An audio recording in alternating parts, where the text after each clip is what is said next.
Hi guys.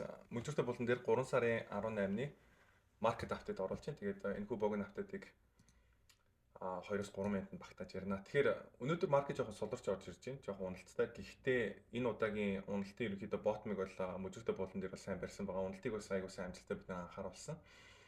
Одоо яг маркетер юу гэж бодож байгаа гэхээр цаашдаа уналт үргэлжлээд явах боломжтой. Гэхдээ энэ тохиолдолд ABC уналт хэрэг орж ирнэ гэж үзэх юм бол одоо жишээ нь энэ маань A те. Тэгээд эндээсээ дахиад бид нар B тэгээд цаашлаа дахиад C гэдээ унах боломж байгаа гэж үзэж байгаа. Тэгэхээр 575 гэсэн 576 гэсэн энэ хүүний ханшин дээрээс дахиад ер нь бол хэж худалдаж авах боломжтой юм байна гэж хувьдаа бол би харж байгаа. Одоогийн байдлаар бол бодол юм байгаа. Тэгээд Nvidia-гийн GTC одоо удахгүй 7 минутын дараа эхлэх чинь. Тэгээд энэ маань зах зээлийн ханшин дээр яаж нөлөөлөхийг бол мэдэхгүй байна. Гэхдээ энэ хүү GTC эхлэхээс өмнө зах зээлийн sentiment болон ер нь Nvidia-тай холбоотой AI хувьцаатай холбоотой sentiment маань нэлээд bearish байдалтай орж ирж байгаа учраас эндээс дайггүй мэдээлэл орж ирэх юм бол Nvidia-гийн хувьцаа өсөд явах боломжтой. Миний хувьд бол bearish байхаас илүүтэйгээр богино хугацаанд бол bullish байх нь бол зөв гэж бодож байгаа. Гэхдээ том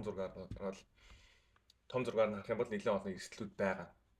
Энэ эрсдлүүдийн талаар бид нэр сүүлд орсон роботын 90 үе нэртэй репортон дээр ярилцсан. Тэгээд Nvidia-гаас жишээ нь Nvidia-гийн GPU-тэй өрсөлдөх AI graphic card-нуудыг том компаниуд гаргаж байгаа. Тэрэн донд жишээ нь Amazon, Google гэх компаниуд байгаа. Тэгээд Amazon-ы хувьд H100-ийн ханшны 25%-тай тэнцвүүц Trainium гэдэг өөрхөн AI чипийг ханшаас санал болгож байна гэдэг мэдээлэл гарсан. Тэгэхээр энэ Nvidia-гийн AI chipтэй холбоотой нэлээд өндөр маржинтай энэ бизнес дээр том өрсөлдөгчд орж ирж байна гэж хэлүүлээ.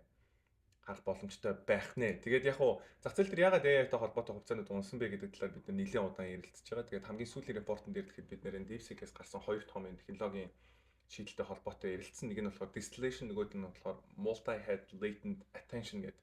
Эдгээр бүх технологийн шийдлүүд маань AI-г хөгжүүлэхэд болон хэрэглэхэд зарцуулагддаг computation resource буюу тооцооллын resource дээр memory resource-ыг ерөнхийдөө бол нэлээд багасгасан ийм үзүүлэлтүүд гарч байгаа. Дээрээс нь DeepSeek гэлтгүү хятадын бусад компаниудаас одоо Baidu гэдэг компаниас жишээ нь Ernie X1 гэдэг DeepSeek-ээс ч илүү хүчтэй ерөнхийдөө модель гаргаж ийна гэдэг иймэрхүү мэдээлэлүүд гарсан. Тэгээд өнөөдрийн апдейт маань энэ хүрээд өндөрлж байна. Дараагийн апдейт дээр уулзъя.